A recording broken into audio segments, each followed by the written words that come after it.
O pessoal que quer ver, eles vão para o YouTube tudo hoje. Nossos últimos encontros todos, aqui ao vivo, vão todos para o YouTube hoje. Aí você vai poder rever, compartilhar, tá bom? Bora lá. Olha o que está escrito em Provérbios capítulo 16 e versículo 1. Do homem ou do ser humano são as preparações do coração, mas o Senhor, a resposta da boca. Coração na Bíblia é mente, você já sabe disso. Coração é mente. Então a Bíblia está dizendo assim: do homem são as preparações da mente. Você já aprendeu aqui, à luz da Bíblia, inclusive, que tudo começa na mente. Sobre tudo o que se deve guardar, guarda o seu coração, que é a mente, porque dele procedem as fontes da vida. E a Bíblia está dizendo: do homem são as preparações da mente.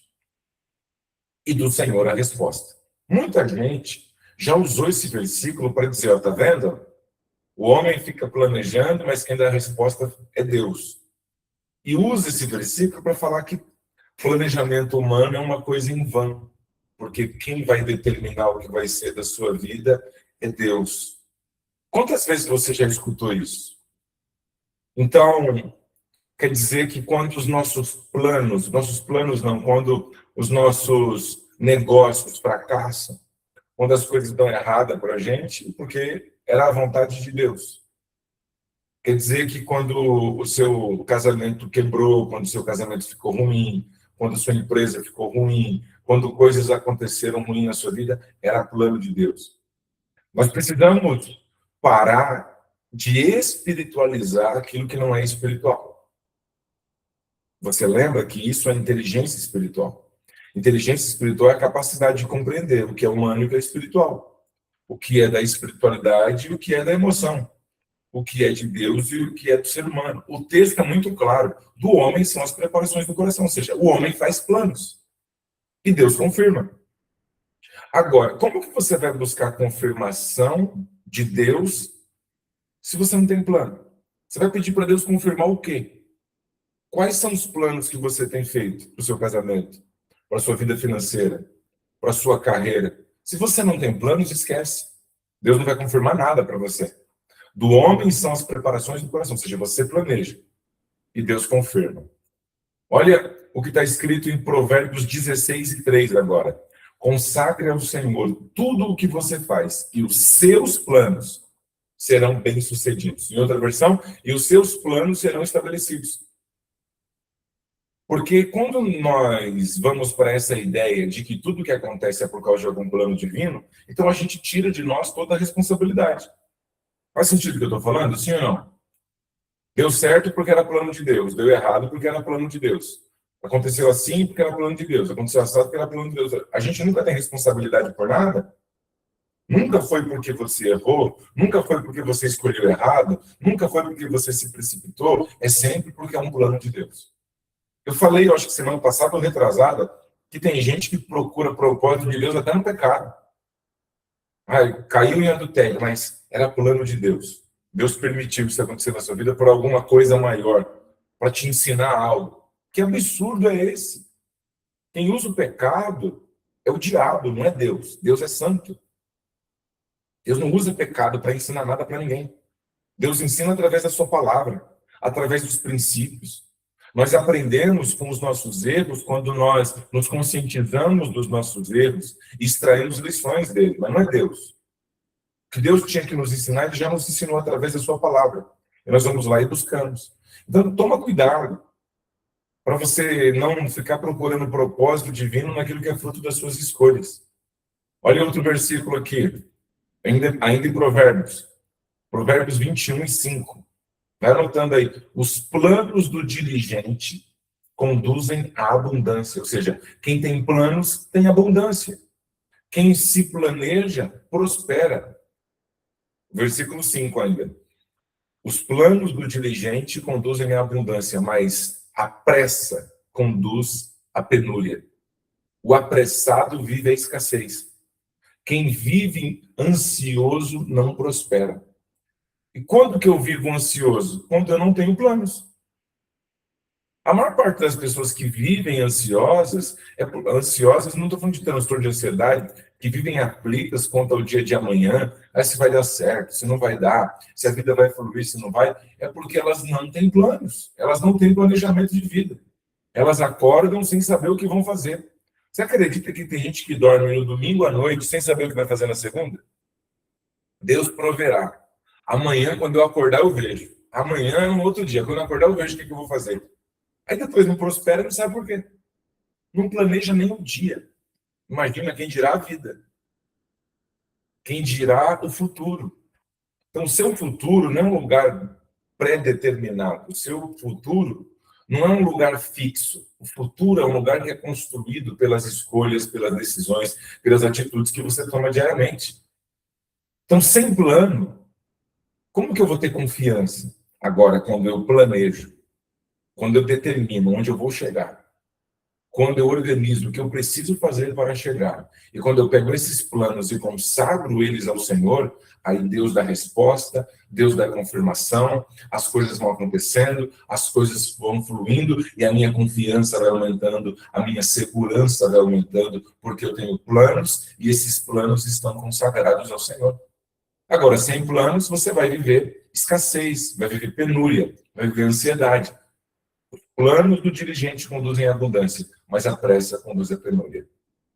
Lucas, capítulo 14, 28. Agora é Jesus. Você pode até questionar Salomão, porque é provérbios de Salomão, não é provérbios de Deus, é de Salomão, né? Agora vamos ver Jesus aqui, ó. Lucas 14, 28. Pois qual de vós, querendo edificar uma torre, não se assenta primeiro para planejar, para ver se tem como construir? Numa outra versão, qual de vós, querendo edificar uma torre, não se assenta antes para fazer as contas dos gastos para ver se tem condições de concluir? Olha Jesus falando de planejamento. Jesus está dizendo, como que você quer construir algo sem planejar como vai fazer? Como que você quer construir algo sem verificar se você tem competência, se você tem os recursos necessários? Quais são os recursos necessários para construir o que você quer construir na vida? O casamento que você quer construir, a vida financeira que você quer construir, tudo isso que você está buscando construir. Quais são os recursos? Você já calculou quais são os recursos financeiros, emocionais, comportamentais, habilidades técnicas? Quais são as competências que você precisa ter para chegar lá? Aí você mapeia o que você vai precisar, depois que você descobre o que você vai precisar, você vai em busca, aí você vai desenvolver, aí você executa, aí o plano se realiza, o projeto se realiza. Vamos voltar para Provérbios agora, Provérbios 16 e 9. Em seu coração, o homem planeja o seu caminho. Coração é mente, lembra? Em sua mente, o homem planeja o seu caminho. Está planejando e fazendo ensaio mental. Em seu coração, o homem planeja o seu caminho, mas o Senhor determina os seus passos.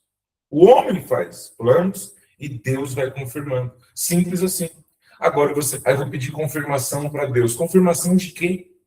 Se você não tem plano nenhum para apresentar para Deus, você não planejou sua vida, você não planejou seus negócios, não planejou sua vida financeira. Eu vou fazer um voto para Deus me prosperar. Você não percebeu ainda que a maior parte das pessoas que fazem voto, elas não prosperam? Você não percebeu ainda que quem faz voto está fazendo aposta? Fazer voto para prosperar é a mesma coisa que apostar numa bet, jogar no tigrinho. É só gente pobre e escassa que faz isso. Ou você já viu um milionário, o Bill Gates, qual foi o voto que ele fez para prosperar? Qual foi o voto? Qual foi a fogueira santa que o Steve Jobs participou para prosperar? Entenda uma coisa de uma vez por todas. Você não precisa de Jesus para prosperar. Coloca uma cara de assustado aí, ó. Com essa carinha de pânico aqui. Ó. Cadê a carinha de pânico? Ó, alerta de heresia. Você não precisa de Jesus para prosperar. É? Ou você nunca conheceu um ateu próspero? Eu não estou falando de ter dinheiro, não. Estou falando de próspero. Prosperidade não é só ter dinheiro. Estou falando de gente que tem dinheiro, tem família, tem casamento saudável, tem vida saudável, tem vida plena. Não tem Deus na casa dele, não tem Bíblia na casa dele, mas tem uma vida muito melhor do que a sua, que diz que é servo do Deus, que é dono do ouro e da prata. Por quê? Por que que o ímpio não ora por dinheiro e tem dinheiro? E a maioria dos crentes oram por dinheiro e não tem. Por que que o ateu, que nem acredita em Deus, a maioria deles são prósperos, e o crente, que diz que o Deus dele é o dono do ouro e da prata, a maioria dos crentes são pobres. Vivem na escassez. Não apenas pobres, mas vivem na escassez. Pobreza é poder aquisitivo. Pobreza é poder aquisitivo. Escassez é modelo mental. Primeiro você constrói uma mentalidade de prosperidade, depois você constrói riqueza. Sem mentalidade de prosperidade, você jamais vai construir riqueza. Nem todo rico tem mente próspera, mas toda pessoa de mente próspera vai enriquecer. Tem gente que ganhou dinheiro, mas não prosperou. Tem dinheiro, mas não tem paz. Tem dinheiro, mas não tem saúde física. Tem dinheiro, mas não tem saúde emocional. Tem dinheiro, mas não tem uma família que vale a pena. Não vive uma vida com sentido, com propósito ou com liberdade. Agora, tem outros que não têm tanto dinheiro assim, tem tudo isso. Ou seja, alcançaram o nível da prosperidade. E todo mundo que atinge o nível de mente próspera, que desenvolve uma mentalidade de prosperidade, vai construir riqueza. Então, primeiro você muda a mentalidade, depois você muda o resultado externo. Então, primeiro eu mudo por dentro, depois eu mudo por fora. Primeiro você prospera na mente, depois você enriquece do lado de fora. E toda riqueza é construída a longo prazo. Agora, a maioria do pessoal que pede voto para você, que pede voto nas igrejas, eles falam assim, ó, tem aqui 10 pessoas. Eu não sei como que isso funciona ainda, em pleno 2026, quase 27. Tem aqui 10 pessoas que vão doar R$ 1.000 e vão receber 100 vezes tanto em 7 dias, porque eu vou no monte enterrar a oferta, queimar no monte. Isso é macumba. Qual que é a diferença disso? Para alguém que fez uma mandinga na encruzilhada? Com farofa, com vela, com galinha? Qual que é a diferença? Faz sentido o que eu estou falando? Escreve aí. Interage para saber que tem alguém aí. A maioria do pessoal está com a câmera fechada hoje. É mandinga. Está apostando, é uma aposta. Por que é uma aposta? A chance de dar certo, a chance de dar errado é a mesma. Agora, fala para mim. Qual foi o profeta na Bíblia que fez isso? Qual foi o profeta na Bíblia que fez isso? Aonde que tem Elias, Eliseu, Isaías, Jesus? Aonde que tem qualquer um deles pedindo para as pessoas fazerem algo, que eles iam subir no monte para colocar fogo, ou que eles iriam fazer qualquer coisa desse tipo? Aonde que tem na Bíblia Deus fazendo esse tipo de coisa? Não existe, então não tem base bíblica. Então as pessoas têm uma facilidade de crer naquilo que não está escrito, e uma dificuldade de crer naquilo que já está escrito. Por quê? Porque essas coisas que não estão escritas, elas prometem facilidade. Elas prometem facilidade. Todo mundo que busca ganhar dinheiro fácil, geralmente quebra a cara. Por isso que a parábola dos talentos diz assim, aquele que tiver, mais será dado. Aquele que não tiver, até o que tiver será tomado. Aquele que tiver o quê? Mente de prosperidade. Quem não tem uma mentalidade de prosperidade, perde até o pouco que tem. Ou você já viu pessoas extremamente prósperas jogando no tigrinho, apostando em casa de aposta, jogando em bet, viciado em cassino?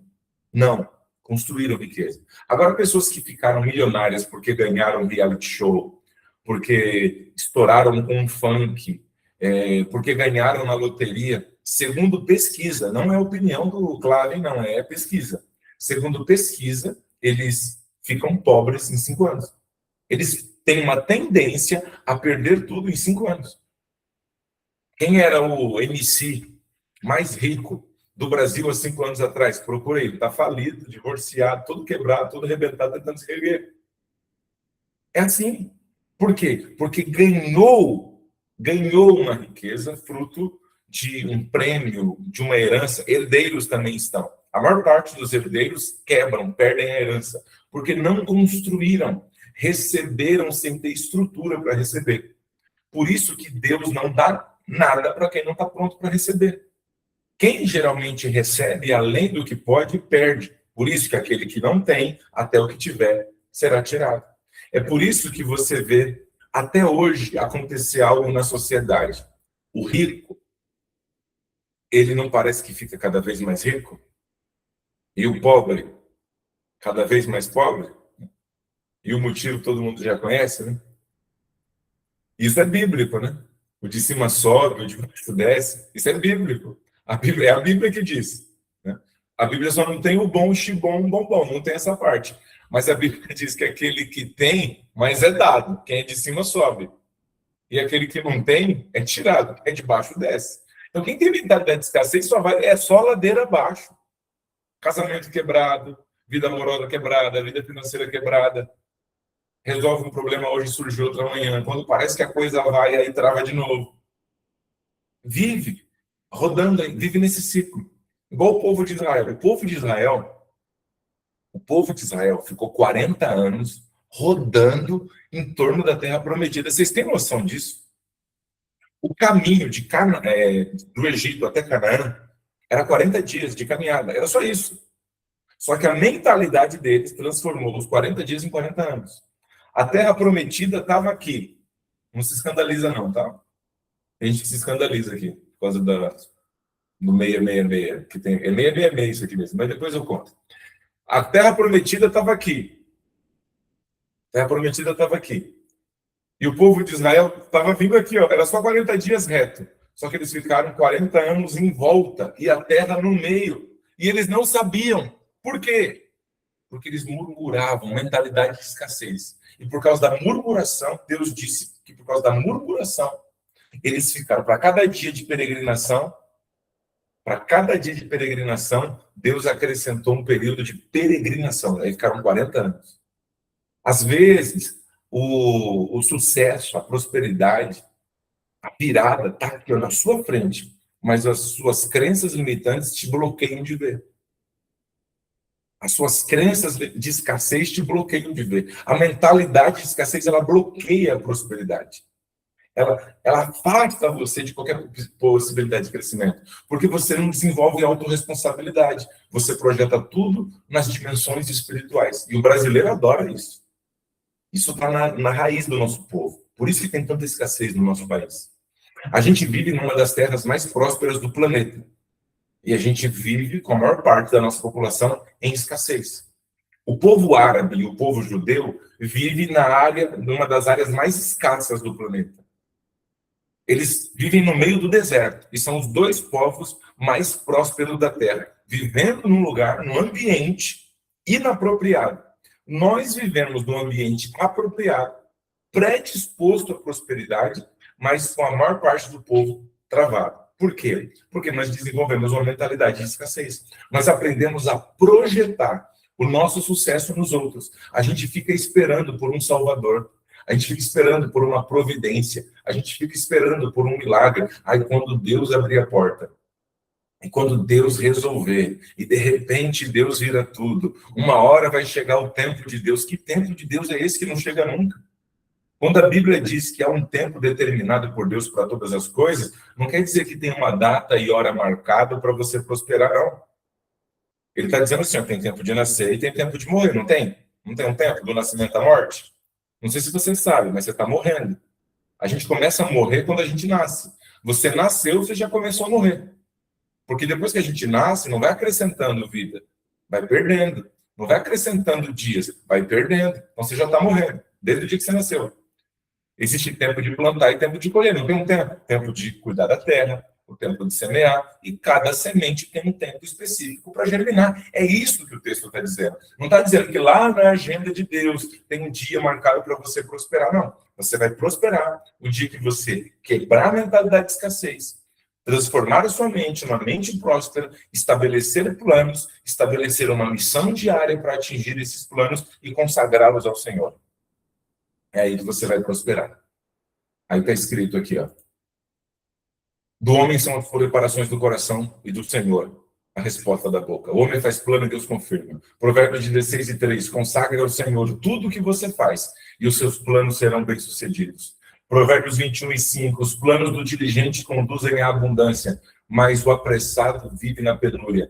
Lucas 14:28. Qual de vós, querendo edificar uma torre, não se assenta primeiro para fazer planos? Provérbios 16:9. Em seu coração o homem planeja, e o Senhor determina os seus passos. Tiago, capítulo 4, versículo 15. Em vez disso, deveriam dizer: se o Senhor quiser, viveremos e teremos isto ou aquilo. Aqui, Tiago está falando sobre a oração que era feita errada, que eu não vou aprofundar aqui, que o nosso tempo já estourou. Eu falei de oração na semana passada. Pedis e não recebeis, porque pedis mal. Pedis para os seus próprios interesses, para os seus próprios deleites. Ou seja, vocês pedem focado em necessidade. É isso que Tiago está falando. Vocês pedem focado em necessidade e não em propósito. E quando você vive por necessidade e não por propósito, você nunca prospera e Deus também nunca vai te entregar aquilo que você está pedindo, porque Deus não responde necessidades, Deus responde propósito. Será que você não está sendo movido por necessidade? Será que você não está usando o seu dinheiro para suprir necessidades emergentes o tempo todo, o tempo todo, o tempo todo, e não tem um propósito, não tem meta, não tem planos feitos para isso? Amém? Vamos ficar por aqui? Pensa nisso aí. A gente continua amanhã. A gente vai falar sobre planejamento, definição de metas, objetivos, propósito, ao longo de toda essa semana. Essa semana vai ser extraordinária. Vamos para o print? Vamos para o print? Se você pode, abre a câmera para fazer o print e posta lá nos stories do Instagram, marca @DanielClaven, com um feedback do que você achou do nosso encontro de hoje, com uma frase. Eu achei que ia estar todo mundo com a camisa do Brasil. Cadê o seu patriotismo? Você só vai colocar a camisa 1h da tarde? Eu vou treinar com essa camisa, vou colocar outra para tomar café, eu vou colocar chapéu, vou usar vuvuzela, e eu nem sei se vai ganhar, mas é só porque eu sou patriota. Não, a gente vai ganhar. A gente vai ganhar. A gente ganha hoje, pelo menos um gol de diferença a gente ganha. Os japoneses, eles são organizados. Eles são muito organizados. Eles têm o jogo deles é bem encaixadinho. Olha lá, a Joelma está com a camisa do Brasil ali, a Renata também. Mas eles são ruins de finalização. Vamos orar. Vamos orar para aquele velho colocar o Hendrick, para colocar o Luiz Henrique e colocar o Neymar no segundo tempo. Vai orando aí. Eu não sei se você sabe, mas eu também sou treinador de futebol. Eu não treino nem o time, não, mas eu tenho formação para isso. Eu sou treinador de pessoas, né, gente? Churrasco de sushi, né? E tem um monte de japonês na minha família, hein? Eu tenho um genro japonês agora. Vocês acreditam que eu tenho um genro agora, gente? Vocês não estão orando por mim, né? Eu tenho 2 filhas. Tem genro agora. E é japonês. Te contar, mais um japonês na família. Mas, enfim, brincadeiras à parte, tirou seu print, posta nos stories do Instagram e marca @DanielClaven para eu poder repostar você. Coloca lá uma frase, um versículo, qualquer coisa do conteúdo de hoje que tenha sido marcante para você, tá bom? Feche os seus olhos e vamos orar. Senhor, nosso Deus e nosso Pai, te glorificamos, exaltamos o teu nome pela sua bondade e misericórdia que tem nos alcançado. Acima de todas as coisas, te louvamos pelo teu sacrifício na cruz do Calvário, pela salvação da nossa alma. Te agradecemos por poder iniciar mais um dia na sua presença, aprendendo através da sua palavra como sermos pessoas melhores a cada dia. Senhor, nós queremos entregar o nosso dia, a nossa semana nas tuas mãos. Queremos já render ao Senhor ações de graça, entregar nossa gratidão, crendo que todos os planos que nós apresentamos ao Senhor serão consolidados, serão concretizados. Nós profetizamos uma semana de realizações, profetizamos uma semana de portas abertas, nós declaramos que a nossa mente será alinhada aos teus planos e ao propósito maior do Senhor para a nossa vida. Declaramos que nós vamos dar conta de viver os teus princípios para desfrutarmos de paz, prosperidade e sucesso em todas as áreas da nossa vida. Nós entregamos o nosso dia nas tuas mãos e pedimos que o Senhor nos guarde e nos livre de todo mal, em nome de Jesus. Amém. Deus abençoe o seu dia e até amanhã. Tchau, tchau.